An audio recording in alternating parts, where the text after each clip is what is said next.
तोहरा बिना जिंदगी बेजान हो जाए।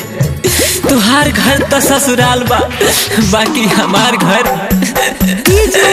शमशान हो जाए, शमशान हो जाए, शमशान हो जाए।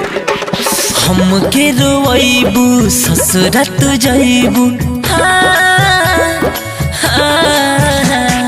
हमके रोइबू ससुरा तू जाइबू, पियावा से नहीं लगाई के। सुनो सुनो ये जाने अपन दे दे पराने डाटा के बल में फसरी लगाई के। हमके रोइबू ससुरा तू जाइबू, पियावा से नहीं लगाई के। सुनो सुनो ये जाने अपन दे दे पराने डाटा के बल में फसरी लगाई के। Mix by Sneha recording studio Jamo Chandtola. Mix by Sujit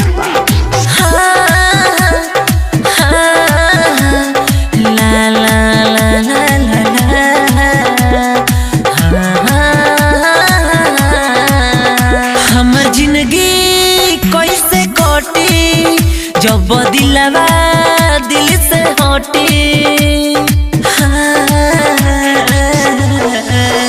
हमर जिंदगी कैसे कटी जब दिलवा दिल से हटी।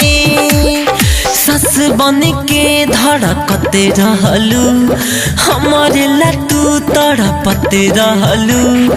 सस बन के धड़कते रहलू, हमारे लटू तड़पते रहलू। दिल तोड़ देबू तू, साथ छोड़ देबू तू, लगे जइबू तू पूरा पगलाई के। हमके रोइबू ससुरा तू जइबू, पियावा से नहीं लगाई के। सुनो सुनो ये जाने अपन दे दे पराने डाटा के बल में फसरी लगाई के। हमके रोइबू ससुरा तू जइबू, जा जा जाए जा जा जा जाए जा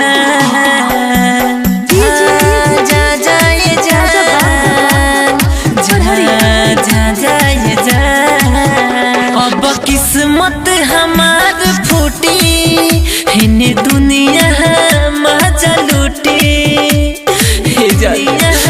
मजा लूटी। अब किस्मत हमार फूटी, हिने दुनिया मजा लूटी।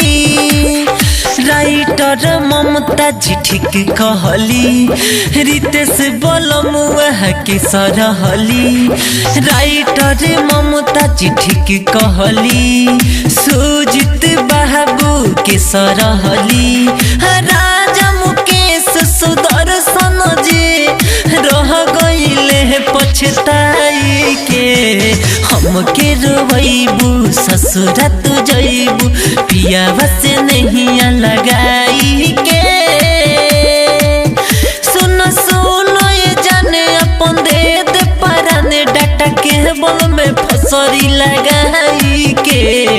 हमके रोइबू ससुरा तू जइबू।